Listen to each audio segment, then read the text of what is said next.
Good afternoon, ladies and gentlemen. Welcome to the 75th Annual General Meeting of the shareholders of our company. I pray that you and your loved ones are in good health. I will now proceed with providing you with some of the highlights on the financial performance of the company. I'm pleased to say that the financial year 2022 was a transformational year for the company, marked by the achievement of two major milestones. First of all was the acquisition and integration of DHFL within our financial services business. We completed the acquisition and integration of DHFL, the first financial service company to get resolved through the insolvency and bankruptcy code route, and among the largest resolutions in value terms. The acquisition has been value accretive and also enabled us to achieve significant growth. The acquisition also enables us to create an India-wide platform to address diverse financing needs of the underserved Bharat market, giving a further impetus to our business ambitions and targets. The second important was the progress on the pharma demerger and simplification of the corporate structure. The pharma demerger and simplification of the corporate structure was approved by the board in October 2021. We have received consents from RBI, SEBI, stock exchanges, and clearance from our shareholders and creditors. We are on track, and the demerger and listing of Piramal Pharma shares is expected to get completed by the third quarter of the current financial year, subject to, of course, remaining approvals. I will now talk about the financial services. Over the last 2 years, we have taken several steps to build a resilient business. First of all, improving our capital adequacy. Secondly, reducing the loan book concentration. Third, creating provisions. Fourth, reducing leverage and strengthening our liability side. The DHL acquisition, which enabled a major transaction to do quantum growth. And the last year was a pivotal year for our financial services business. We acquired DHFL for a total consideration of 34,250 crore rupees, including an upfront cash payment of 14,700 crores and a 19,550 crores through 10-year NCDs at 6.75% per annum. Through the DHL acquisition, we achieved a major portfolio transition as well as significant growth that would have otherwise taken several years to accomplish through the organic route. Our overall AUM grew 33% year on year to 65,185 crores, with the retail loan book growing 4 times year on year to 21,552 crores as of March 22. The acquisition helped us to make good progress towards transforming ourselves into a diversified lender. The share of retail loans increased to 36% as of March 2022 from 12% in the year before. The acquisition enabled us to have scale and an access to 1 million life-to-date customers and a network of over 300 branches across 24 states and union territories across the country. It also helped us become one of the leading housing finance companies in India, focused on affordable housing, with an average disbursement ticket size of 13 lakhs during the fourth quarter of FY22. We have made significant progress in the integration of DHFL. We retained 3,000 plus employees of DHFL and rolled out several job offers post the DHFL acquisition. We have also reactivated nearly all the erstwhile DHFL branches.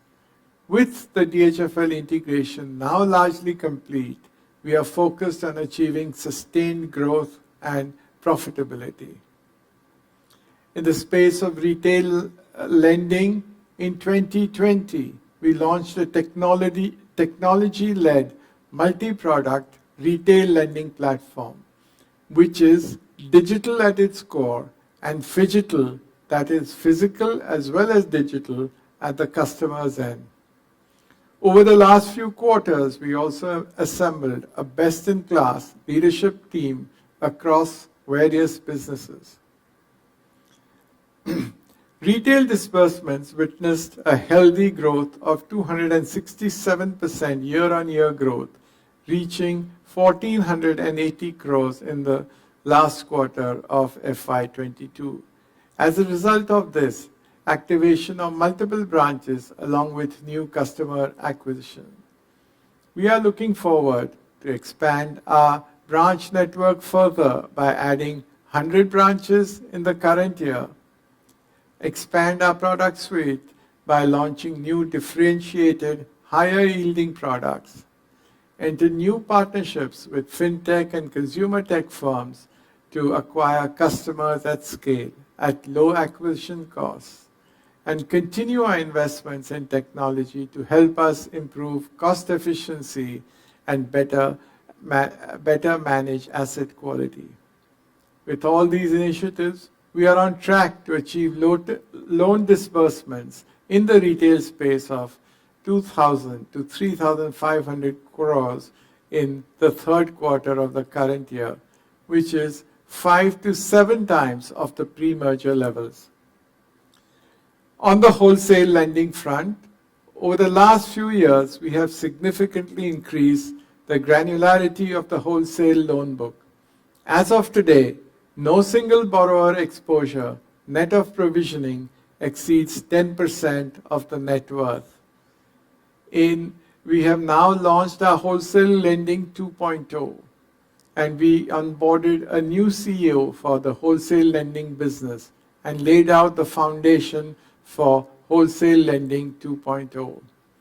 With significant consolidation taking place amongst NBFCs in the wholesale lending, we believe that we are among those few NBFCs that have continued to remain strong even after this prolonged crisis environment.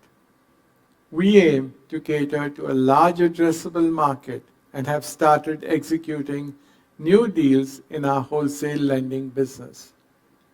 Our new approach will be to make the wholesale lending business a lot more calibrated, granular, focused on smaller loans and cash flow backed with a superior risk management framework.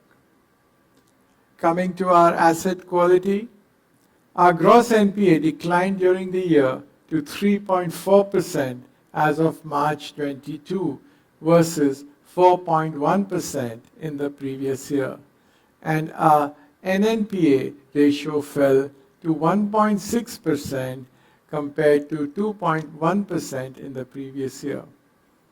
The consolidation of DHFL did not have any material impact on our asset quality. Additionally, the asset quality of the acquired DHFL book has been in line with our expectations. We have done a reassessment of our wholesale non-real estate portfolio. In the fourth quarter of the previous year, we reevaluated our wholesale portfolio to detect the impact of the pandemic as well as the recent uncertainty in the macroeconomy on our clients. Based on this assessment, we had to move a few of our non-real estate exposures to stage 2, resulting in an additional provision of 822 crores and an interest reversal of 215 crores, totaling 1,037 crores. Our total provisions post the additional provisions made during the fourth quarter now stand at 3,735 crores, equivalent to 5% of our AUM. We continue to remain vigilant across our portfolio. I'll now speak about our non-lending businesses. Our alternatives platform, which is our fund management business, has marquee institutions such as CDPQ and Bain Capital Credit as our long-standing partners and has $1 billion in committed capital. We aim to build a robust alternatives platform by scaling up the existing funds and expanding the product suite. I'll talk now about our life insurance business. Through the DHFL acquisition, we also acquired a 50% stake in Pramerica Life Insurance, which is a JV with Prudential US. Given the company's robust balance sheet, a solvency ratio of 404%, we aim to drive growth of this business in the coming years. On the liability side, we have significantly improved our ALM by replacing short-term commercial paper CP borrowings with long-term borrowings.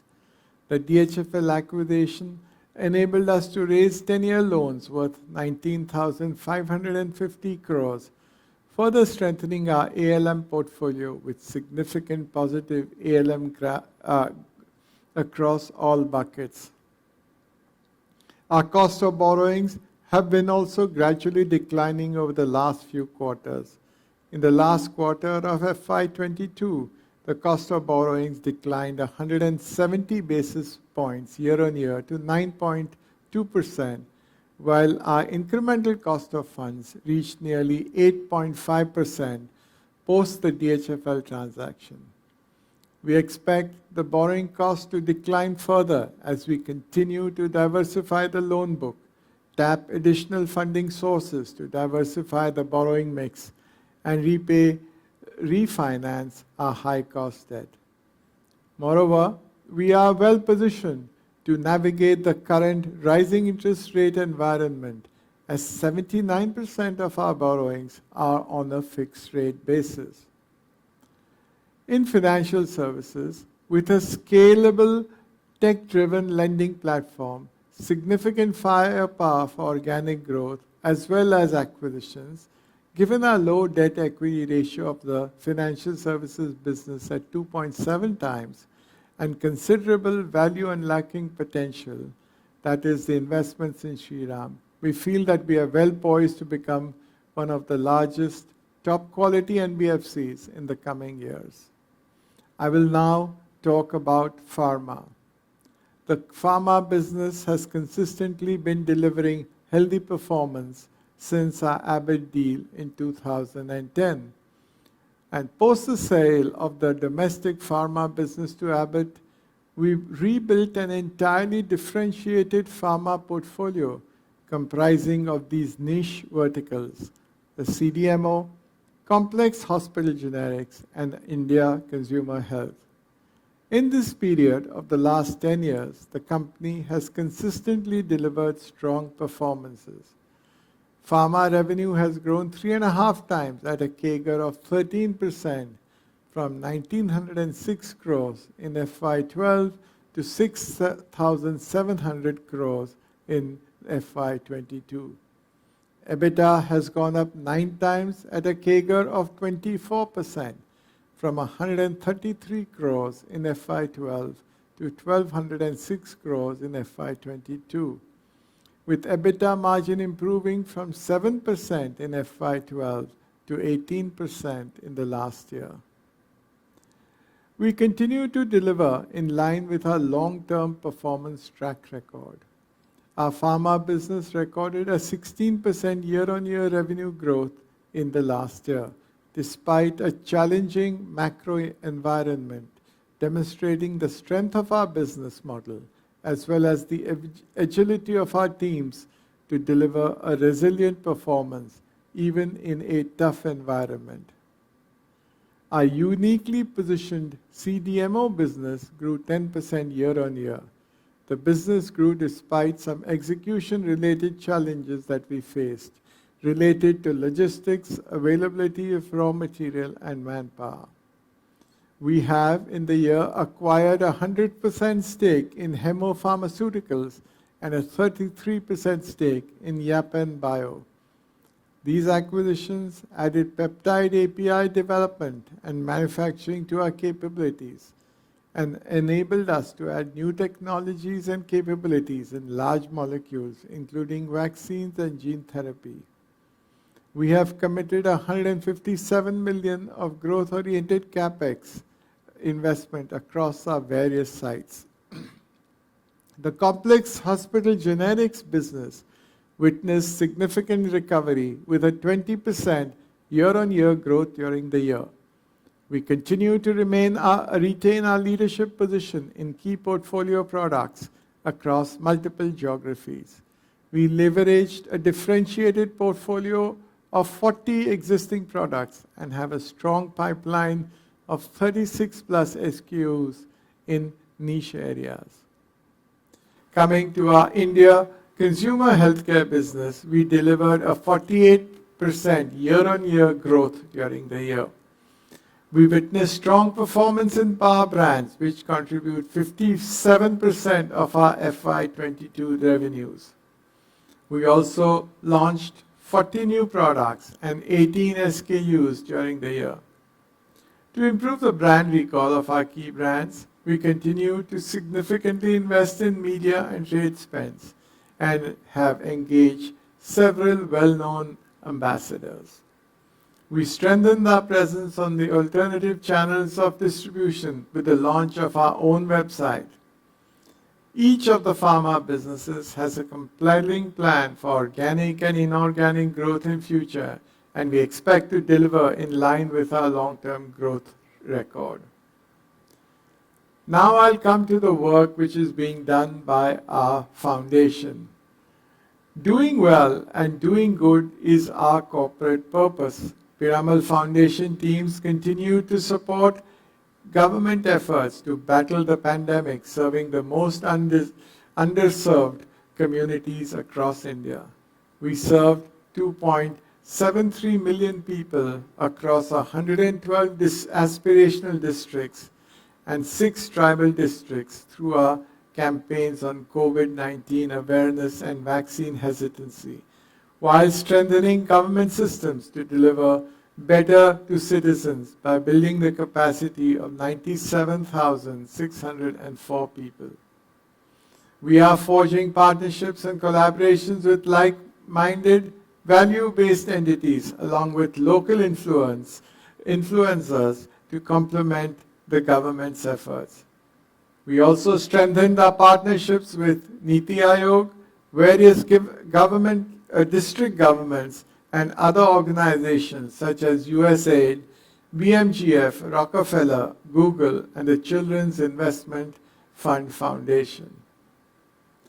In summary, I could say that during the last year, FY 2022, our businesses have demonstrated a resilient performance and navigated the COVID-19 pandemic along with other macroeconomic uncertainties. Moreover, the company has undergone a major transformation to build a solid foundation for our long-term success. After years of successful transformation, the company is well on track to achieving its future plans. In financial services, we have set ourselves an ambitious set of goals and remain confident about the long-term success of the financial services business.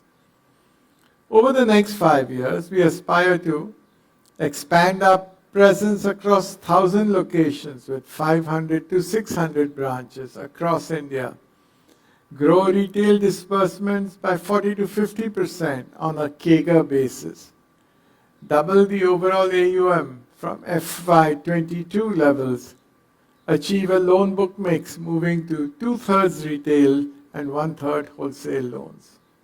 In the pharma sector, in the medium to the long term, we expect nearly 15% CAGR revenue growth across the businesses. Our global footprint with a diversified revenue base, presence in attractive segments with high entry barriers, our capability to meet a wide range of customer requirements across multiple geographies, and best-in-class quality track record provides greater stability from a long-term investment perspective. We believe that both the emerging listed financial services and pharma companies, with their balance sheet strength and uniqueness of our business models, are well positioned to tap organic and inorganic growth opportunities and create long-term value for our shareholders in the years to come. In terms of dividend, the board has recommended a dividend of rupees 33 per share, subject to the shareholders' approval at this AGM. The total dividend payout would be 788 crores.